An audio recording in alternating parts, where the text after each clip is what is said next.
Eu queria compartilhar uma palavra com vocês essa noite. Queria te convidar a abrir a Bíblia em Êxodo, no capítulo 19.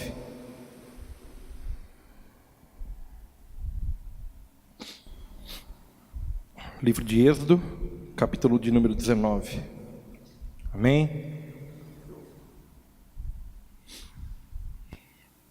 Graças a Deus. Santo é o teu nome, Jesus.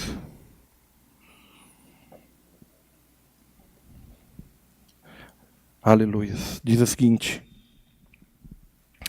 no terceiro mês, depois da saída das terras do Egito, naquele dia os filhos de Israel chegaram ao deserto do Sinai.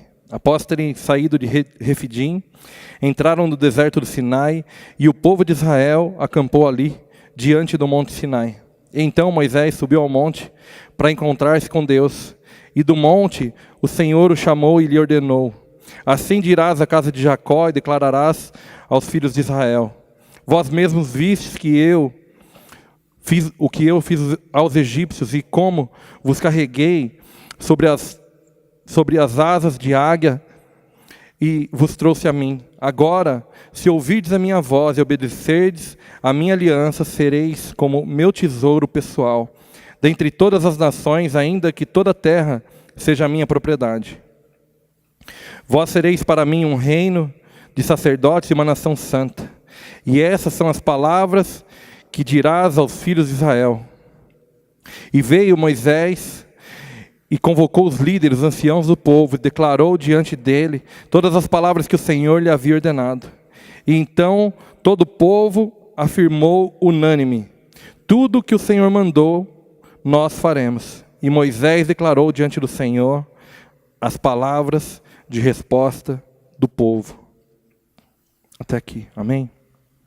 Curva a tua cabeça, vamos orar. Pai, nós nos colocamos diante do Senhor nessa noite. Meu Deus, e nós queremos ouvir a tua voz. Queremos ouvir, Senhor, meu Deus, aquilo que o Senhor tem para falar às nossas vidas. Queremos ouvir, meu Deus, aquilo que o Senhor tem para liberar sobre nós essa noite, todo o depósito espiritual, todo o depósito dos céus que o Senhor tem para derramar sobre nós. Nós nos rendemos ao Senhor e te pedimos que o Senhor tenha liberdade de agir em nós e através de nós, neste lugar, nessa noite. É em nome de Jesus. Amém e amém. Amém? Graças a Deus. Sabe, queridos, eu não sei se você conhece o contexto dessa passagem. Eu queria colocar aqui. O povo havia acabado de sair de Refidim, e na verdade o povo ainda estava no início, né, da peregrinação deles no deserto, porque eles haviam saído do Egito, e eles vinham numa série de petições, né, e de serem atendidos pelo Senhor. Se você voltar aí no capítulo 17, né, capítulo 16 ali, você vai ver que o povo o tempo todo estava ansioso por alguma coisa. Uma hora ele tinha saudade do Egito, porque ele queria carne, então o Senhor dava codorna, né? Uma hora estava com saudade do Egito, porque queria pão, veio maná, e, enfim, todas as coisas estavam sendo fornecidas a eles pelo Senhor, e eles sempre murmuravam e estavam questionando e colocando o Senhor em prova, mesmo vendo todo o agir de Deus. Só a forma como o Senhor os tirou do Egito, né, através das 10 pragas, poupando o povo dele, né, endurecendo o coração de Faraó, para que depois pudesse ter um trabalhar, um agir, e então uma libertação desse povo e os tirar daquela terra. Só isso já seria motivo suficiente para que eles crescem no Senhor de uma maneira, né, inquestionável.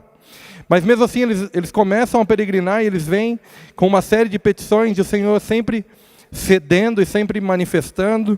Aí quando eles chegam no deserto de Refidim, que foi de onde eles tinham saído antes de chegar aqui ao Sinai, né, eles questionam que eles não tinham água, que eles iriam morrer de sede.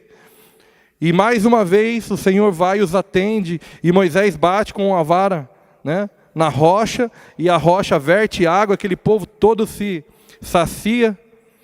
E aí eles vêm para o Monte Sinai, e sabe, eu queria trazer isso para uma aplicação dos nossos dias de hoje. Às vezes a gente está ouvindo palavras do Senhor, né? Verdades dos céus estão sendo derramadas sobre nós, e a gente às vezes vai fazendo alguns questionamentos, e o Senhor vai nos respondendo. Ainda que Ele não precisasse, Ele nos responde. Ainda que Ele não devesse, né, nenhum tipo de satisfação, nenhum tipo de resposta ou de prova, porque o Senhor não é um menino. Os meninos que estão aqui sabem disso, né? Todas as vezes que alguém chegava e falava assim, eu duvido, a gente se matava, mas fazia. Só para provar que conseguia. E Deus não é um menino, Deus não precisa provar nada para ninguém, mas mesmo assim, né?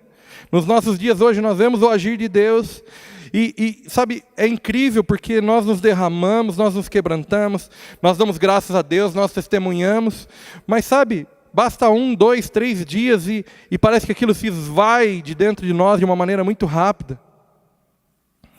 E no calor da nossa empolgação, porque esse povo tinha acabado de sair de Refidim, né? Eles tinham acabado de ser saciados com água que brotava de uma rocha. É natural para você? Você já viu água sair de dentro de rocha? Né? Então eles estavam impactados com o agir de Deus ali, estavam impactados com o milagre que eles acabavam de ver. E aí eles chegam, acampam no Sinai, o Senhor vem e fala com Moisés, e fala, olha, agora, né, o Senhor sempre está buscando, né, o Senhor sempre buscando o seu povo, e o Senhor fala, olha, agora eu quero separar de vocês e fazer de vocês, né, uma nação santa, o meu povo preferido.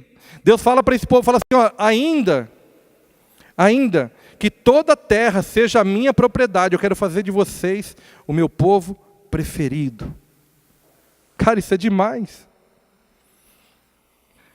E aí, o que me chama a atenção nesse texto é que como o povo tinha acabado de ver um milagre, eles tinham acabado, né, de viver um milagre, uma situação de milagre, eles pegam e de uma forma, ao meu ver hoje, né, passado alguns milhares de anos, de uma forma impulsiva, eles respondem prontamente a Moisés e falam assim para Moisés, olha, então vai e fala ao Senhor, que tudo o que Ele nos pedir, nós faremos.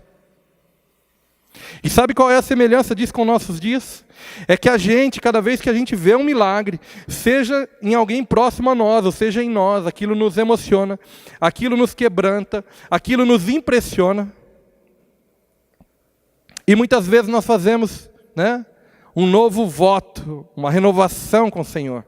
E nós ficamos empolgados e nós falamos, não, Senhor, agora vai. Olha, eu vou dizer uma coisa para você, eu perdi a conta de quantas vezes eu disse ao Senhor, agora vai. Até um dia que agora foi, né? Mas eu sempre vivia nessa mesma situação, e eu, na empolgação, às vezes através de uma ministração, às vezes através de ver alguma situação, às vezes através, né, de sentir a presença, de ser tocado, ser impactado pela presença de Deus, eu falava, não, agora vai. Fala, Senhor, tudo que o Senhor falar, agora eu vou fazer. Quantos aqui já fizeram isso além de mim? Só eu? Ninguém fez aí? Amém? E sabe, o que é engraçado, são os próximos versículos desse texto que nós vamos ler, mas não é privilégio deles, porque muitas vezes nós somos pegos numa mesma situação como esta. Algo vem e nos paralisa. É interessante que quando nós vamos aqui para o versículo 9 em diante, até o versículo 8, o povo vai, se compromete, está empolgado, o Senhor derrama palavras de promessas sobre eles, e eles mais que prontamente abraçam aquelas promessas e se comprometem com o Senhor. Mas no versículo 9 diz o seguinte, disse o Senhor a Moisés, eis que virei a ti na escuridão de uma nuvem, para que o povo ouça quando eu falar contigo, e para que também confiem sempre em tua sinceridade.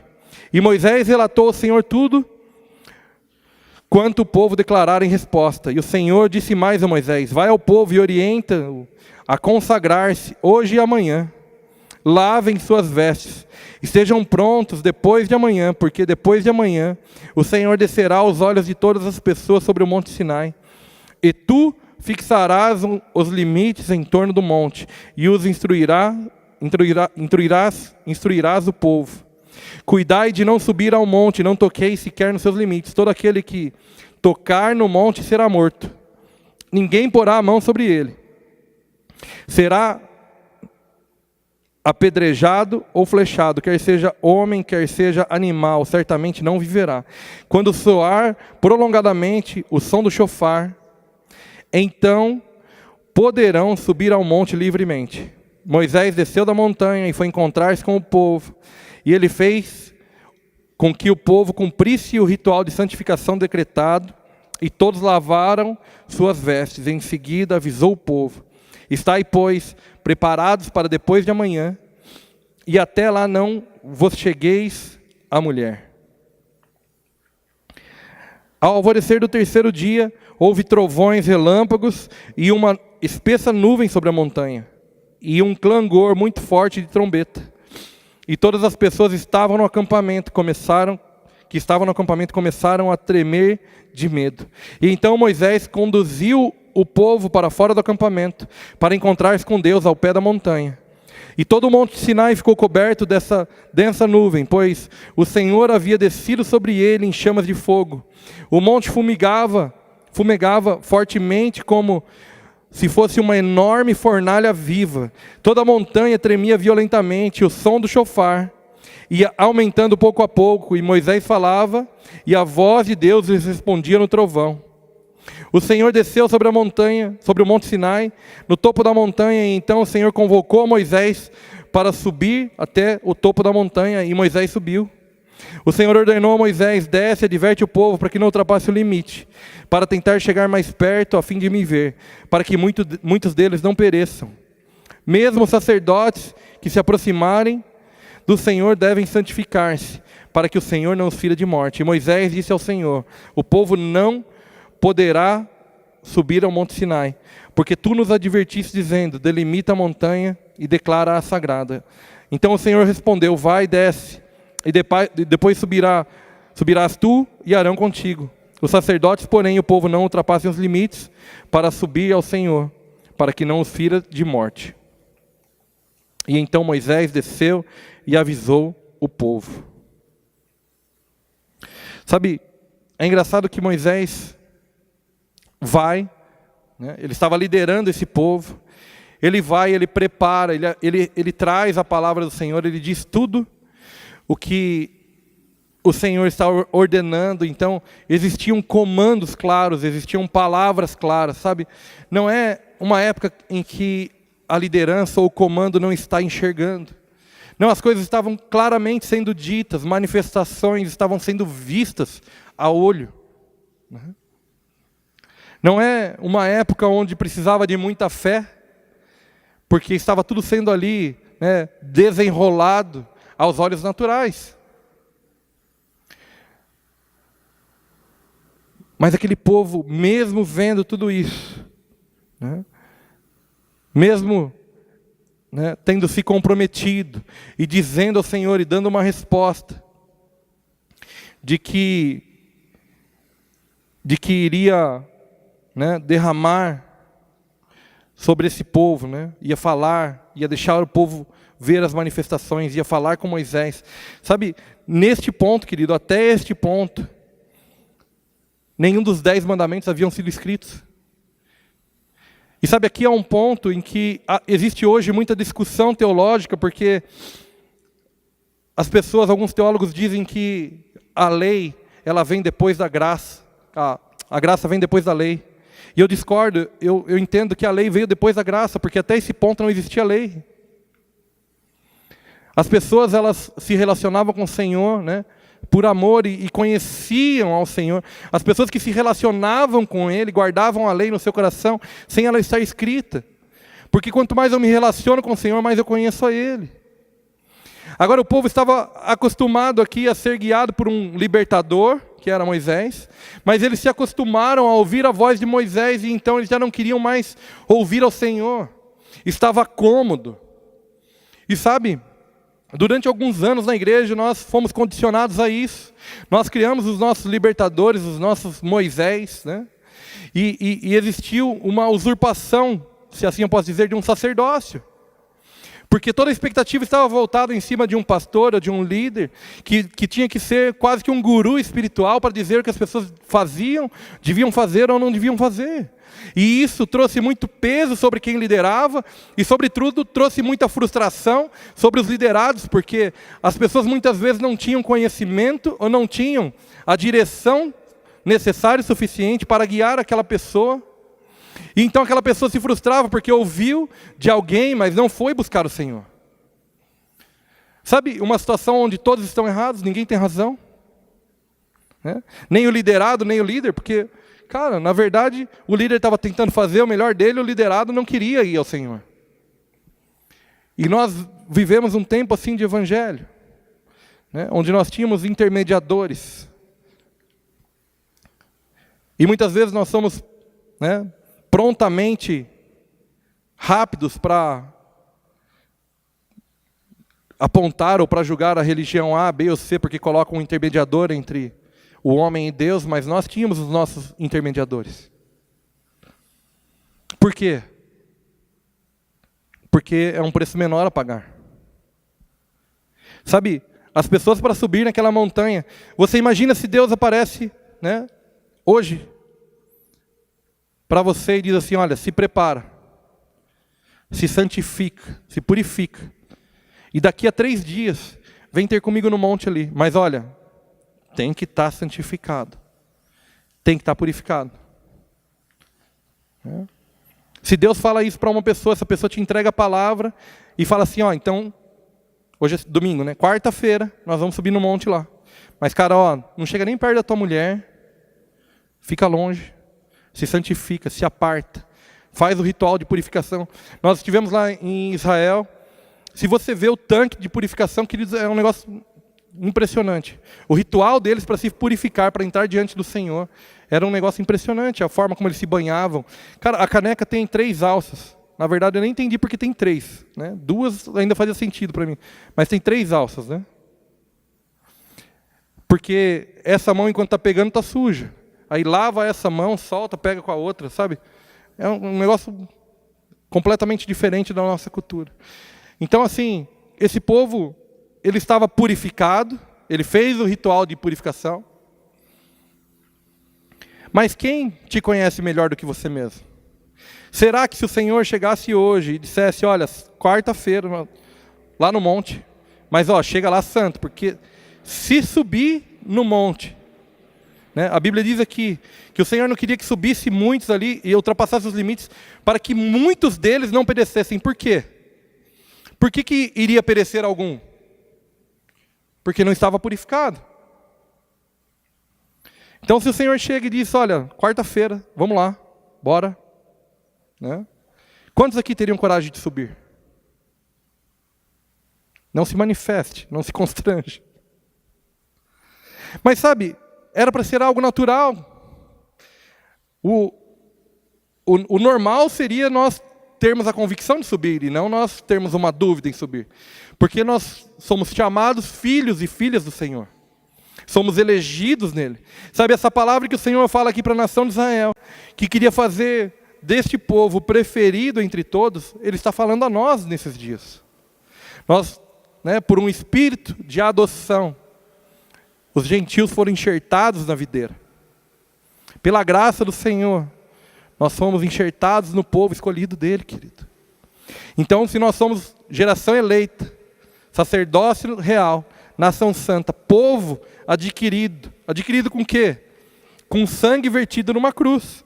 Sabe, você precisa ter pintar um quadro completo, você precisa ter uma visão completa do processo de aquisição do Senhor da sua vida. Você foi comprado. Né? A grande diferença é que você foi comprado e você não foi escravizado. Você foi comprado por um Senhor que te deixa ter a opção de servi-lo. Ele quer que você opte por servi-lo. Ele não quer te obrigar a servi-lo. Agora, se nós tivermos uma consciência de todo esse quadro, o natural seria que nós pudéssemos nos achegar à presença do Senhor e nos colocar, nos rasgar. Agora, queridos, né, infelizmente, não é a nossa realidade como igreja nos dias de hoje. Às vezes nós temos medo de nos comprometer com aquilo que o Senhor está pedindo, porque nós sabemos que vai custar, que nós vamos ter que abrir mão de algumas coisas, que nós vamos ter que largar algumas coisas para pegar algumas coisas dele. E então a gente fica mantendo uma distância, porque afinal de contas alguém está pagando um preço por mim. Agora, esse não é o plano de Deus, nunca foi. Deus vinha ter com Adão. Não colocou Miguel para vir falar com Adão, para depois falar com ele.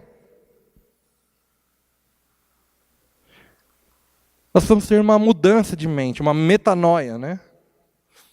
Uma transformação das nossas mentes a respeito de como nós nos relacionamos com o Senhor.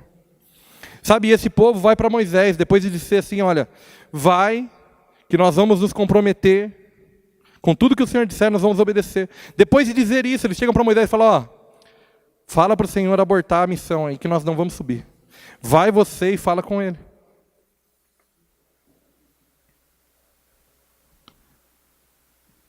Isso nunca foi o intuito do Senhor.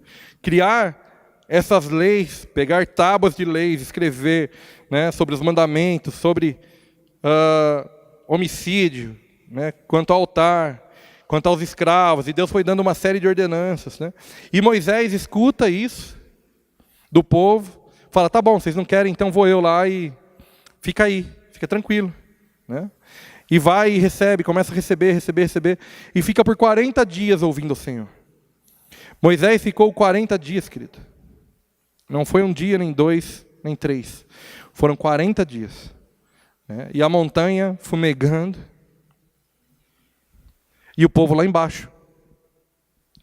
Só que é o seguinte, se o povo estava incrédulo para olhar ao Senhor, quem derá para confiar na palavra de Moisés por 40 dias? Sabe, e eu estava dizendo para o pastor Edu ontem, eu estou apegado numa palavra esses dias que, se os meus olhos estiverem fixos no Senhor, eu vou me agarrar à palavra dele. O que isso quer dizer? Vamos lá. O Senhor nos dá algumas palavras, sim ou não? Quantos aí já receberam palavras do Senhor? Através de profecia, de profetas, através da Bíblia, de relacionamento com Ele? Acho que quase todo mundo aí já recebeu uma palavra, sim ou não? E é interessante que quando essa palavra ela começa a demorar a se cumprir nas nossas vidas, né, algumas coisas vão tentando nos roubar dela. A nossa própria ansiedade nos rouba da palavra do Senhor. A nossa própria, né, angústia em querer fazer acontecer, ela nos rouba da palavra do Senhor. As pessoas estão à nossa volta e muitas vezes vão zombar da palavra que você recebeu, porque se a palavra que foi dada para você, às vezes não faz sentido, quem dirá para quem está ao seu redor. Vai olhar para você e não vai compreender. Por quê? Porque a palavra não é dela, é tua. Então as pessoas também vão zombar. E aí isso vai se esvaziando dentro de nós. E se nós não voltarmos os nossos olhos ao Senhor, nós vamos ser roubados na palavra que Ele liberou sobre nós. Então, quando os nossos olhos estão fixos apenas no Senhor, nós olhamos para Ele. E sabe, Moisés estava aqui em cima do monte, aquela montanha fumegando, fumaça, trovão, aquela manifestação do Senhor. E ele não estava vendo o povo, ele estava ouvindo do Senhor. Ele estava vendo ao Senhor, ele começou a escrever naquelas tábuas tudo que ele precisava entregar ao povo. Até o ponto lá no capítulo 32, né, depois nós vamos ler aqui, até o ponto em que o povo fala assim, cara, já faz um tempão que Moisés subiu, não desceu ainda. Então nós precisamos adorar a Deus. Né? Quer ver? Abre aí no capítulo 32, um pouquinho para frente, vamos ler.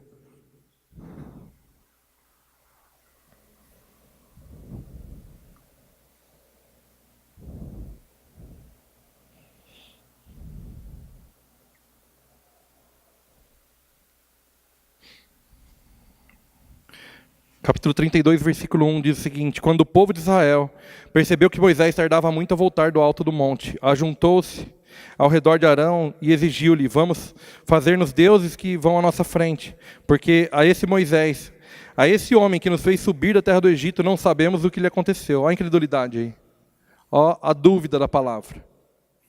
Arão consentiu, cara, até Arão, que era o braço direito, Arão consentiu e orientou-se: tirai os brincos de ouro das orelhas de vossas mulheres e dos vossos filhos e filhas e trazei-nos. Então todo o povo tirou das orelhas os brincos e os entregaram a Arão. E estes, recebendo-os das suas mãos, os fez fundir em um molde e fabricou com esse ouro derretido uma estátua em forma de bezerro. E então o povo exclamou: essa é a figura dos nossos deuses, ó Israel, que vos tiraram da terra do Egito. Diante dessa manifestação do povo, Arão construiu um altar diante do bezerro de ouro e fez essa proclamação: amanhã será um dia de festa dedicado ao Senhor. E no dia seguinte, todo o povo se levantou bem cedo, ofereceram holocaustos e trouxeram sacrifícios de comunhão. Todas as pessoas sentaram-se para comer e beber e mais tarde levantaram-se para se divertir. Cara, 39 dias atrás, 40 dias atrás, eles estavam vendo o Senhor. E toda a manifestação do Senhor. E Moisés estava indo, foi ao monte através de um pedido deles. E porque na ótica deles ainda não tinha descido, eles vão para Arão. E eles pedem o que para Arão? Um Deus. Precisa substituir. Né? Agora, é interessante que o povo não pediu um bezerro. Pediu um Deus. Quem fez um bezerro de ouro? Arão. Porque o bezerro de ouro era o Deus de Arão. Estava no coração dele. Existem muitos deuses que, se nós não tomarmos cuidado, vão tomar o lugar de Deus nas nossas vidas. Existem deuses dentro de nós querendo gritar, querendo nos afastar do Deus vivo. Basta uma folgazinha. Você já viu aquilo? Se nós começamos a vir à igreja, né? E aí eu venho uma semana, venho duas, venho três. A quarta semana começa a ficar fácil de vir, né? Apesar de toda a nossa carne lutando e os nossos percalços, a quarta semana eu já venho, aí quinta, sexta. Cara, engrena, vai bem. Agora basta eu não vir 2, 3 cultos seguidos. Cara, para voltar a vir é uma luta, é um sacrifício. Por quê? Porque nós enfraquecemos o nosso espírito. E aí outras coisas começam a se levantar dentro de nós. E os nossos bezerrinhos começam a ganhar forma. E quando a gente vê, a gente já está enrolado naquilo. E aí nós não temos força para voltar. Às vezes a gente olha a pessoa e ela vai, né? Muitas pessoas falam assim: ah, o pastor largou a uma lá e seguiu com as 99. Não é assim, querido. Muitas vezes a gente olha, a gente fala: cara, ô, ovelha, volta. E aí a gente vai atrás, passa na frente, a ovelha dá uma desviada da gente e vai indo. Não é assim, pastor? E a gente está vendo todo o processo, e a gente sabe onde vai dar.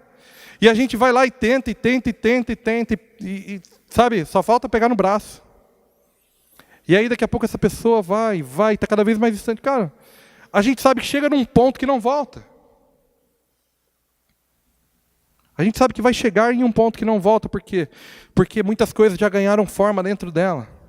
E aí ela fica escravizada por essas coisas que brotaram de dentro dela.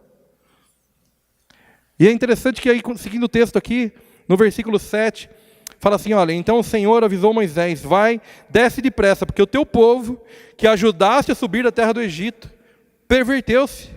E com muita facilidade e rapidez, Deus falando, desviaram-se do caminho que eu lhes havia ordenado, fizeram para si um bezerro de metal fundido, e estão adorando, e estão lhe oferecendo louvor e sacrifícios, e proclamaram em alta voz: este é o Deus de Israel, que te fez subir do Egito. E o Senhor disse a Moisés: tenho observado esse povo, e eis que é um povo de dura cerviz e teimoso.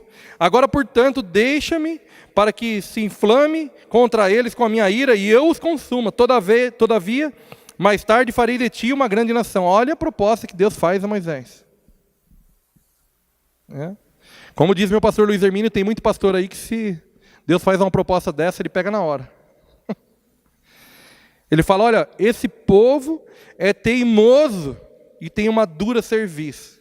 Tem um pescoço duro, queixão duro, a gente chama de queixo duro, né? E aí o que acontece? O Senhor quer castigar. Aí o desenrolar disso, Moisés intercede, suplica pelo povo e pede para Deus se arrepender daquilo que tinha dito, porque então Deus ia ser conhecido como um Deus, né, raivoso, que tirou o povo do Egito para matar no deserto.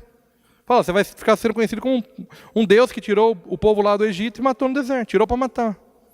E pede para Deus se arrepender da palavra. Ainda assim, ainda vendo, né, olha o coração de Moisés, ainda vendo que o povo, né, tinha se corrompido, já estava adorando, já tinha levantado outro no lugar de Moisés, outro no lugar de Deus, jogado tudo para escanteio. Ainda Moisés vai e intercede por aquele povo. Sabe, e isso é um processo que, se a gente não tomar cuidado, isso acontece com nós, olha, muitas vezes na nossa vida, até o dia de hoje, querido.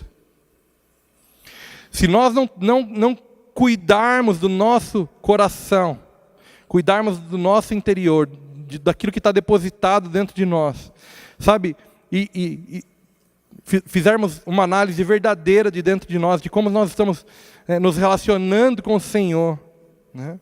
De como nós estamos servindo a Ele, cara, as coisas vão começar a nos arrastar para fora. E quando nós vermos, nós vamos estar, né, adorando um outro Deus, nós vamos estar desviados do propósito, né? Ou como Deus diz aqui, estará corrompido. É interessante que na NVI, Deus chama o povo de um povo obstinado. Cara, a palavra obstinação, né? O que é um povo obstinado? É um povo que tem uma fixação, quer tanto algo, né, a ponto de não se importar com outras coisas. E muitas vezes nós estamos obstinados por várias coisas, menos pelo Senhor. Antes, nós pudéssemos estar obstinados pelo Senhor, querido. Sabe, eu falo isso com pesar, com temor, porque é algo que o Senhor quer trazer sobre nós nesses dias, uma consciência da qualidade do nosso relacionamento com Ele. Duas coisas que eu tenho meditado, que eu meditei sobre esse texto, tenho meditado. Uma é como eu tenho me relacionado com Deus. Será que é uma relação onde eu me sinto à vontade para entrar e sair da presença dEle, para estar com Ele, sem medo? Porque o medo de se relacionar com o Senhor, ele só é provocado pelo pecado. Cara, é impressionante. Outra coisa que a gente vai passando os anos, principalmente aqui de cima, né, principalmente de cima da plataforma, o pastor pode dizer isso. Cara, quando você vê o homem ou a mulher assim, desviando, sabe? Já entra meio cabeça baixa, meio se escondendo. Você fala, cara, está com medo. Está com pecado. Fica visível, só a pessoa não enxerga. Todo mundo está enxergando que ela não está bem. Que algo de errado tem com ela. Por quê? Porque o comportamento dela não está normal, ela está se escondendo. E quem se esconde na presença do Senhor, desde lá do Jardim do Éden, é quem pecou, era Adão. Adão, cadê você? Não é isso? Então, qual é a qualidade do nosso relacionamento? Por que muitas vezes nós temos nos escondido do Senhor? Esse é um primeiro ponto. E o segundo ponto é que, se eu estiver consumido pelo Senhor, olhando com os meus olhos fixos nele, eu vou desfrutar das palavras que Ele liberou sobre mim, querido. Não importa o que estão dizendo. Sabe, muitas vezes a gente começa a nossa caminhada com o Senhor e as coisas não fazem muito sentido nem para nós mesmos. E as pessoas às vezes questionam e falam assim, eu não estou entendendo. Você fala, também não. Né? Vai parecer que você está perdido. E não é que você está perdido, na verdade você está esperando os próximos comandos. Né? E a coisa não começa a fazer sentido e começam muitas palavras a serem lançadas e daqui a pouco se você não cuidar, você vai estar enredado nessas palavras e vai começar a gerar incredulidade dentro de você através de palavras que não foi o Senhor, mas que foram pessoas que lançaram, que foram os teus olhos que lançaram, porque os nossos olhos lançam incredulidade sobre nós. Quando nós olhamos para a circunstância ao nosso redor e vemos as adversidades, como lá o moço do profeta, isso gera o quê? Incredulidade, abatimento dentro de nós. E como é que eu preciso? Né? O que o moço do profeta precisou para ter os olhos abertos? Uma palavra.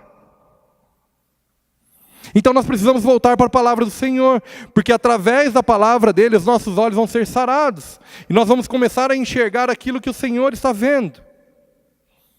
Então vou me apegar, e não vou ser frustrado, e nem vou gerar frustração. Por quê? Porque estou com os olhos fixos nele, querido. Sabe, eu não sei quanto tempo você tem gasto com o Senhor nesses dias. Eu não sei como tem sido, e não quero te trazer peso e nem culpa, o intuito não é esse. Mas eu quero trazer um despertamento sobre você nessa noite. Como é que tem sido o relacionamento teu com Deus? Qual tem sido a qualidade desse relacionamento? Será que você tem entrado na presença do Senhor de uma maneira natural, ou você tem se trancado, tem se reservado, porque você sabe que tem coisas que você precisa largar para se relacionar com Ele, porque você sabe que vai ter coisas que você vai precisar deixar para trás para seguir adiante com Ele, querido? Sabe, não dá para servir a dois senhores. A Bíblia já diz isso. Não dá para andar com o pé em duas canoas. Vai lá no parque da cidade, pega lá duas canoinhas, se o rapaz te emprestar lá, e tenta andar com as duas ao mesmo tempo. Põe um pé numa e um pé na outra. Não dá. Antigamente, dentro da igreja, a gente tinha uma expressão, dizia, esse aí está no muro, porque não está nem para um lado nem para o outro, não era assim? Está no muro. E eu aprendi desde lá de trás, alguém falou, gravei, o muro é do diabo, querido, não tem muro. O muro é ao lado dele. Deus não fez muro. Cara, é tempo de nós despertarmos como igreja e termos relacionamento com Deus, não carregarmos uma religião. Você não precisa de uma religião, você não precisa de um rito, você precisa se relacionar com Deus, conhecê-lo, sentir o cheiro dele, conhecer o cheiro dele. Você já sentiu o cheiro de Deus? Não vem dizer que eu estou maluco.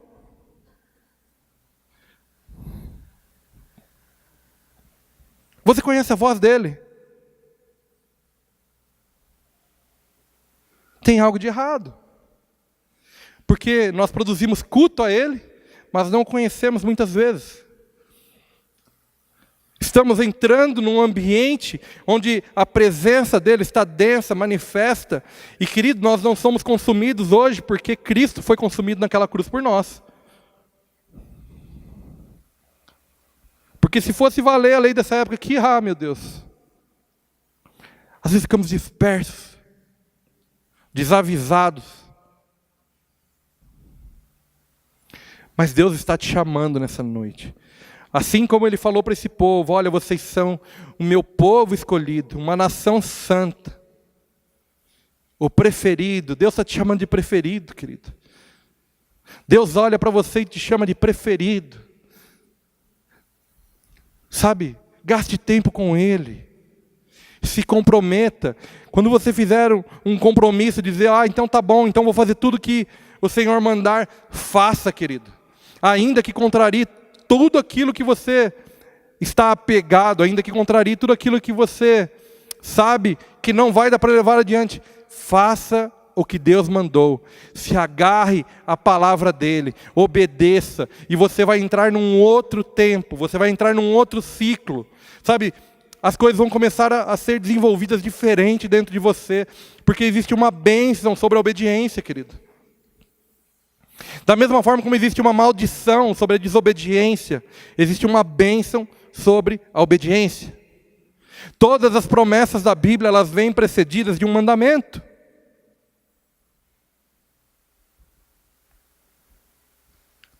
Isaías, capítulo 1, lá, né? Se quiserdes e me ouvides, comereis o melhor dessa terra. Quer comer o melhor da terra? Precisa querer e ouvir significa obedecer. Sabe, se desprenda. Não se importe com o que as pessoas estão dizendo. Não se importe com o diagnóstico que as pessoas estão fazendo de você. Não se importe com o quadro que está pintado a respeito de você. Se apegue ao quadro de Yeshua pendurado num madeiro, sangrando pela tua vida. Esse é o quadro, querido. Foi ali que você foi comprado. Foi ali que você foi comprado. Se apega ao quadro do Senhor. Não olhe as circunstâncias. Não compre uma mentira do diabo, né? Não troque a verdade do Senhor por uma mentira do diabo. Seja livre. Seja livre. Onde o Espírito de Deus está, ali a liberdade. Seja livre, querido. Foi para a liberdade que Cristo nos libertou. Fomos comprados por Ele, por um alto preço, para nos libertar. E nós podemos escolher sermos escravos dele por amor. Nos entregar a Ele, nos rendermos a Ele. E deixarmos Ele tocar as nossas vidas e transformá-las. No quê? Naquilo que Ele sonhou para mim e para você. Há muito mais do que a medida que você está vivendo hoje, querido. Não se contente com as migalhas. Não se contente com as migalhas que caem da mesa. Existe mais. Existe mais. Sabe, eu profetizo sobre a tua vida, existe uma medida maior de Deus sobre você. Existe uma medida maior da unção e da presença do Senhor sobre a tua vida, querido. Desfrute, receba, seja ativado. Sabe, enlouqueça por Ele. Chegue em casa, feche a porta do teu quarto, escute a voz dEle. E se você não tiver nada para orar, você chega para Ele e fala, não sei mais o que orar, não sei mais o que fazer. Chore, gema diante do Senhor. Gaste tempo com Ele. Fala, eu não te largo enquanto o Senhor não me abençoar. Faça como Jacó fez, querido. Faça como Jacó fez.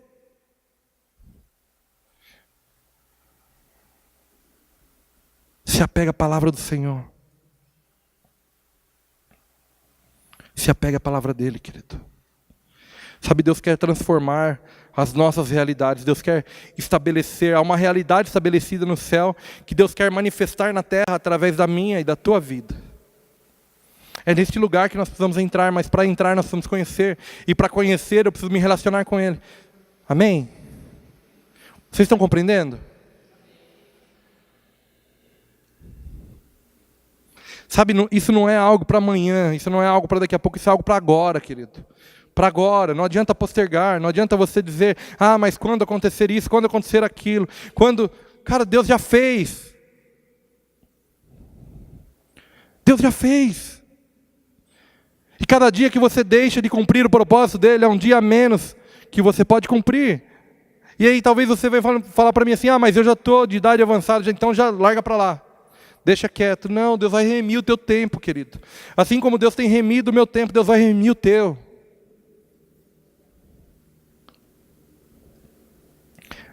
A bondade do Senhor vai te transportar de uma realidade, né, carnal para uma realidade espiritual. E quando nós entramos na realidade espiritual do Senhor, né, nós somos mudados, somos transformados. E toda circunstância à nossa volta é mudada e transformada. Nós não vivemos, né, por palavras ou por expectativas, mas nós vivemos por propósitos, querido. Não vivemos baseado em necessidades. Para de se relacionar com Deus por necessidade. Ele conhece as tuas necessidades. E Ele é fiel e justo para cuidar de todas elas, mas assim, não se preocupe com a necessidade. Se relacione com Deus por propósito. Vá para Deus e diga assim, Deus, qual é o propósito que o Senhor tem para realizar através da minha vida?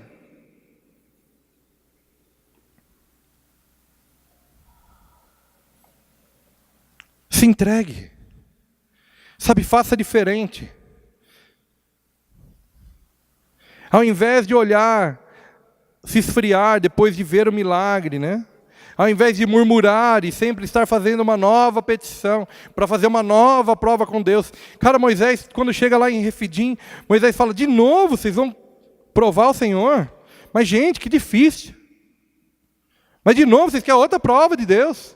Mas que luta. Volta lá para o Egito. Dá vontade de falar, volta lá para o Egito. Quem nunca, né, pastor?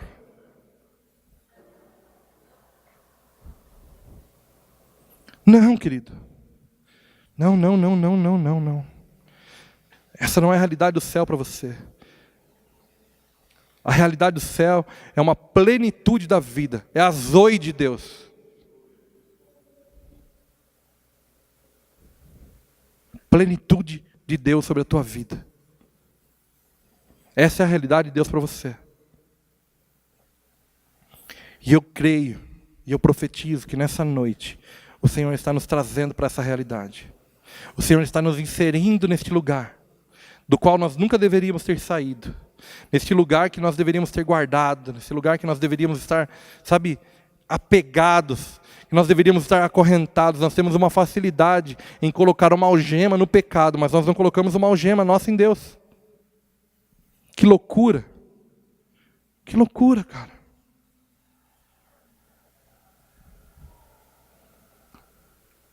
Mas há um novo tempo sobre a igreja do Brasil. Isso não está falando sobre quatro paredes, sobre uma denominação, sobre um pastor, sobre uma pessoa. Há um novo tempo sobre a igreja no Brasil, querido. Há uma igreja sendo estabelecida pelo Senhor no Brasil e no mundo. O Brasil está sendo chamado a liderar países em avivamento. Cara, você precisa ser avivado, você está na terra do avivamento. Se ninguém te disse, eu estou te dizendo hoje. Sabe, às vezes a gente olha, a gente fala assim, meu Deus, está parecendo um Walking Dead dentro da igreja. Como que nós somos a terra do avivamento?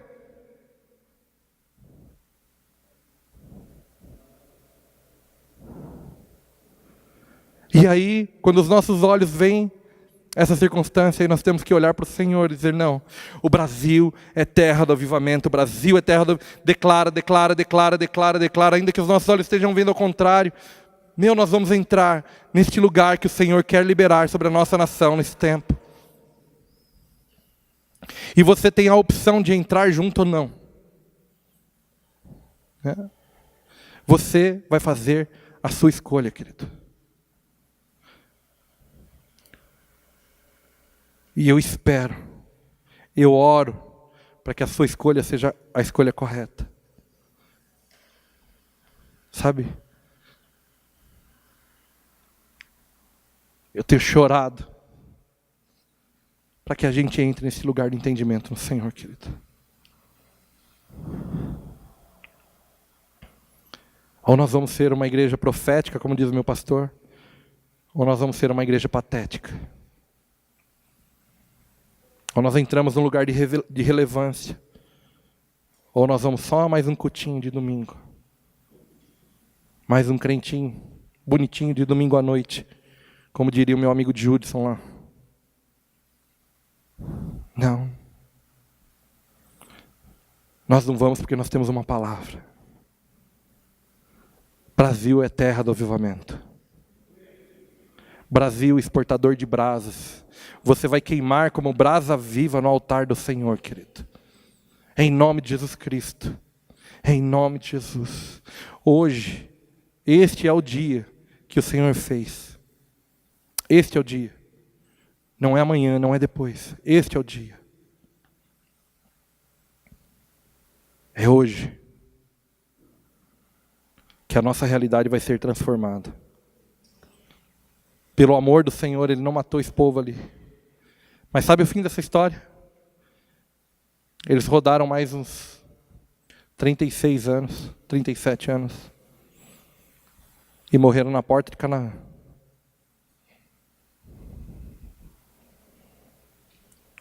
Porque eles tinham uma dura serviço. E eles eram teimosos. E isso não mudou em 40 anos. Mas essa não é a nossa realidade. Nós vamos mudar. Em nome de Jesus. As nossas realidades vão ser transformadas nesses dias, querido. Nós vamos ser uma igreja relevante ao Senhor. Nós vamos ser pessoas que entendem o propósito sobre o qual estão inseridos. Que se comprometem com as coisas do Senhor. Que se compromete com a obra dele. Que se compromete, que sonha os sonhos deles que estão sendo ativados. Eu creio numa ativação profética sobre a igreja nesses dias, querido. Sabe, aquele evento do Descende foi uma chave, uma virada. Nós fomos ativados, uma guerra contra a apatia começou naquele dia. A apatia é algo que tem afligido a igreja mundialmente. Uma guerra contra a apatia começou naquele dia. A palavra apatia em inglês é inaction. E se você fosse traduzir ao pé da letra para o português, seria inação. Seria o contrário de uma ação. É uma paralisia, querido. Uma guerra contra a paralisia está sendo estabelecida na igreja. São Lázaros que estão ali, ressuscitados, mas ataviados.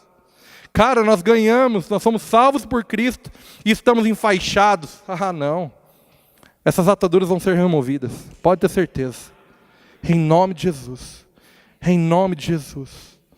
Nesses dias nós vamos ver a igreja se movimentar em relevância, em propósito. Não vai ser mais um tempo de religião, não vai ser mais um tempo para expiar os nossos pecados ou para aliviar a nossa consciência, mas vai ser um tempo de nós nos relacionarmos com Ele, queimarmos com Ele. Em nome de Jesus, as pessoas não vão conseguir ficar alheias aos ambientes de presença e de glória do Senhor. Em nome de Jesus, em nome de Jesus Cristo, em nome de Jesus.